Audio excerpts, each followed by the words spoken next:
So students, simply what we can say, when there were no modern factories or we can say no industries, then also mass or large scale production was taking place for industrial market. This phase was known as proto-industrialization or pro-industrialization. Now we will see what was going on in 17th and 18th century with merchants. Okay, merchants के साथ में क्या हो रहा था वो सारी चीजें अब हम देखने वाले हैं. So students, क्या होने लगा, जो merchants थे who were in towns, ये यूरोप की बात कर रहे हैं हम. ओके, यूरोप में जो merchants थे वो टाउन से मूव करने लगे कहाँ पर, कंट्री साइड में, यानी कि रूरल एरियाज. ठीक है, अब रूरल एरियाज में वो क्यों मूव करने लगे, कुछ तो रीजन होगा.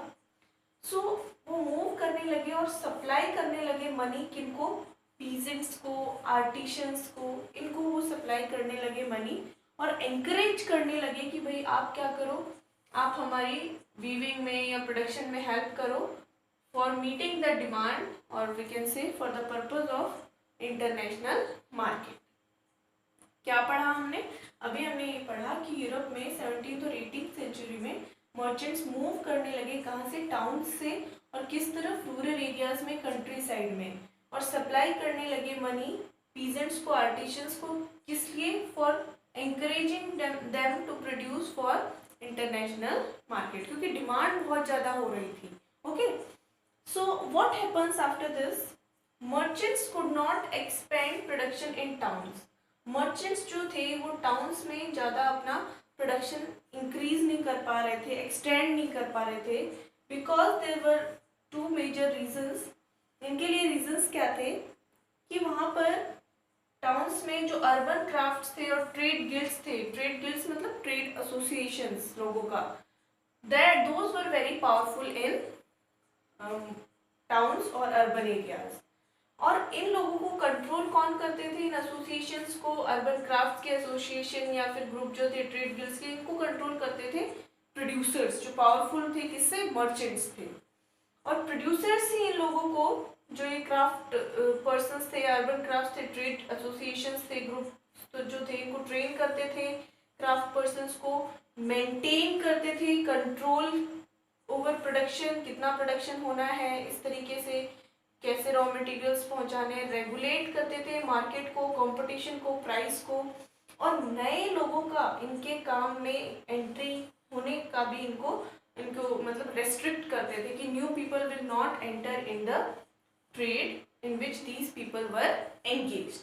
ओके, तो सबसे बड़ी तो दिक्कत ये थी कि जो पावरफुल प्रोड्यूसर्स थे उनके लोग काम करते थे कहाँ पर, टाउन्स में, जैसे कि ट्रेड गिल्ड्स या फिर अर्बन क्राफ्ट के पर्सन जिनको ट्रेन किया जाता था या जिनका एक डोमिनेशन रहता था प्रोड्यूसर्स का, कहाँ पर, टाउन्स में. दूसरा रीजन ये था कि वहाँ पर जो रूलर्स थे उस जमाने में यूरोप में, those have granted monopoly to the guilds. जो ये एसोसिएशंस थे ट्रेडर्स के, इनको मोनोपोली ग्रांट की गई थी वहाँ के रूलर्स के थ्रू. मोनोपोली का मतलब कि उन पर्टिकुलर लोगों को ही क्या था, राइट था टू प्रोड्यूस और trade in specific products. Like मैं बात करूं, वहां पर रूलर ने बोल दिया okay these groups will only do the work of gold. ठीक, गोल्ड स्मिथ का काम सिर्फ ये लोग करेंगे, एंड नो अदर पर्सन और other groups will engage in such kind of production. अगर बात कर लिया जाए, पॉटरी का काम किसी एक ग्रुप को दे दिया कि वही करेंगे और वही सेल आउट करेंगे, उनके अलावा कोई सेल आउट नहीं करेंगे. ओके, तो this monopoly was granted to these different trade guilds. So इन दोनों की दिक्कतें थी, प्रोड्यूसर्स का डोमिनेशन था और रूलर्स ने ऑटोनॉमी ग्रांट की हुई थी ट्रेड गिल्ड्स को. इसकी वजह से जो मर्चेंट्स थे वो टाउन्स में अपना एक्सपैंड नहीं कर पाए production, and these people turn to the countryside और रूरल एरियाज. अब रूरल एरियाज में जब ये जाते हैं ये लोग, so poor peasants artisans begin working for merchants. ये बेचारे काफी पुअर थे, पुअर पीजेंट्स और आर्टिशंस, ये काम करने लग जाते हैं किनके लिए, मर्चेंट्स के लिए. when open fields were disappearing, commons were being enclosed. और ये वो टाइम था जब ओपन फील्ड्स जो थे वो क्या हो रहे थे, डिसअपियर हो रहे थे. कॉटेजर्स और पुअर पीजेंट्स को लैंड पर डिपेंड रहना पड़ता था अपने सर्वाइवल के लिए. बेरीज, फायरवुड्स, वेजिटेबल्स, हे और स्ट्रॉ वगैरह कलेक्ट करना पड़ता था. और उनके पास एग्रीकल्चर के इनकम के थ्रू कोई और इनकम नहीं थी, तो उनको भी ठीक लगा कि भाई जो भी काम है अपना फील्ड वर्क हम कर लेंगे और साथ साथ में हम घरों में रहकर ये मर्चेंट्स ने जो हमें काम दिया है क्लोथ का ये भी कर लेंगे. तो वो काफ़ी खुश हुए कि उनको क्या मिल रहा है, अल्टरनेटिव, एक ऑप्शनल सोर्स ऑफ इनकम भी मिल रहा है. Many had tiny plots of land which could not provide work for all the members of household. अब कुछ लोगों के पास लैंड या तो थी नहीं और अगर थी तो बहुत कम थी, जिससे सभी लोगों को काम नहीं दिया जा सकता था. So when merchants came around, और जब तो ये प्रॉब्लम्स थी कि उनके पास कोई और सोर्स ऑफ इनकम नहीं था एग्रीकल्चरल सोर्स ऑफ इनकम के through, and they were in need, these peasants and craft persons were in need of income. तो जब मर्चेंट्स ने इनके पास आए और बोला, इनको ऑफर किया, एडवांसेस वगैरह दिए गए to produce goods, peasants were agreed. Peasants क्या हो जाते हैं, एग्री हो जाते हैं. And by working for the merchants, और मर्चेंट्स के साथ काम करते करते they could remain in the countryside. उनको ये भी अच्छा लगा कि हमें कहीं बाहर जाकर काम नहीं करना है, we were at our home only, हमें रॉ मटेरियल दिया जाएगा और हमें उसको कन्वर्ट करना होगा. और वो क्या कर सकते हैं, वो अपने लैंड को भी संभाल सकते हैं, कल्टीवेट कर सकते हैं प्लॉट्स को, और यही कंट्री साइड में रूरल अपने एरिया में रह भी सकते हैं. साथ में पीजेंट्स का भी काम हो जाएगा, सॉरी पीजेंट्स का नहीं, मर्चेंट्स का भी काम हो जाएगा. So income from proto-industrial production supplemented the shrinking income from cultivation. जो उनकी कल्टीवेशन के थ्रू जो इनकम डिक्रीज होती जा रही थी, फील्ड्स ओपन थे, कुछ था नहीं क्रॉप वगैरह, तो इस टाइम में जो इनकम प्रोटो इंडस्ट्रियलाइजेशन से उनके पास आई मर्चेंट्स के through, merchants raw material provide करते थे, पीजेंट्स अपने घरों में रहकर उस पे काम करते थे, तो अपने उनकी जो श्रिंकिंग इनकम थी कल्टीवेशन ऑफ एग्रीकल्चर के थ्रू वो ऊपर आने लगी. It also allowed them a Fuller use of their family labour resources.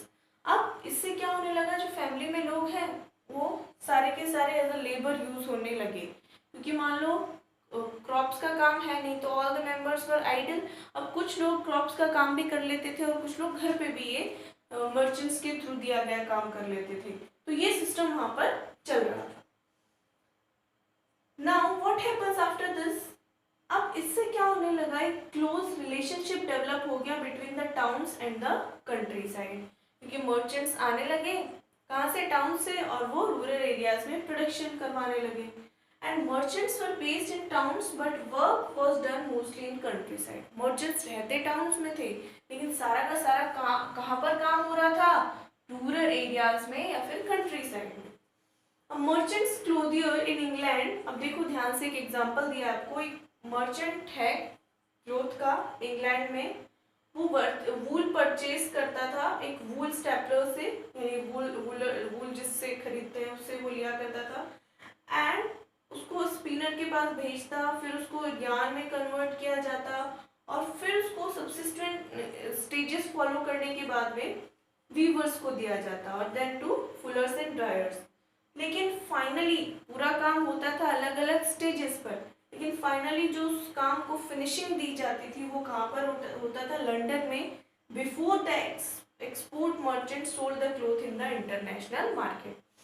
तो अगर आपसे 1 मार्क्स में पूछ लिया जाए फिनिशिंग का काम कहाँ होता था, तो लंदन में होता था फिनिशिंग का काम, अलग अलग स्टेजेस के बाद जो क्लोथ है गुजरता था उसके बाद, और उसके बाद ही लंदन में फिनिशिंग के बाद ही प्रोडक्ट कहाँ पर सोल्ड किया जाता था, इंटरनेशनल मार्केट में. सो लंदन काफ़ी फेमस हुआ किस चीज़ के लिए, फिनिशिंग सेंटर के नाम पे. And after this proto industrialisation system was this part of a network of commercial exchange. ये जो प्रोटो इंडस्ट्रियलाइजेशन पीरियड था ये एक नेटवर्क बन गया किसका, कमर्शियल एक्सचेंज का. एक्सचेंज होने लगे, रूरल एरियाज में सामान बढ़कर आने लगा, आगे प्रोसेस होने लगा. ओके, एंड अब यहाँ पर कंट्रोल किसके थ्रू किया जा रहा था, मर्चेंट्स के थ्रू किया जा रहा था, और बहुत सारे जो प्रोड्यूसर्स थे वो अपने फैमिली फार्म्स को यूज़ कर रहे थे। फैक्ट्रीज में अभी भी प्रोडक्शन नहीं होने लगा था।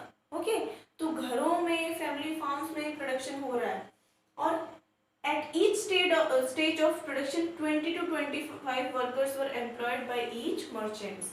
ये जो मर्चेंट्स होते थे इनके नीचे 20 या 25 वर्कर्स काम करते थे और बहुत सारे मर्चेंट्स थे। This meant that each clothier was controlling hundreds of merchants। ऐसे करके जो क्लोथियर कोई प्रोड्यूसर था उसके नीचे बहुत सारे क्या होते थे, वर्कर्स होते थे। So revise the topic well. In the next video we will see, अब तक की हमने कहानी पढ़ी बिफोर द सेटअप और before the coming of factories. Next जो वीडियो होगा उसमें हम पढ़ेंगे the coming up of the factories, यानी फैक्ट्रीज के आने से क्या चेंजेस एग्जिस्टेंस में आए। Okay, and do the questions based on this. Hope you have enjoyed the video. Do the questions based on this. Thank you.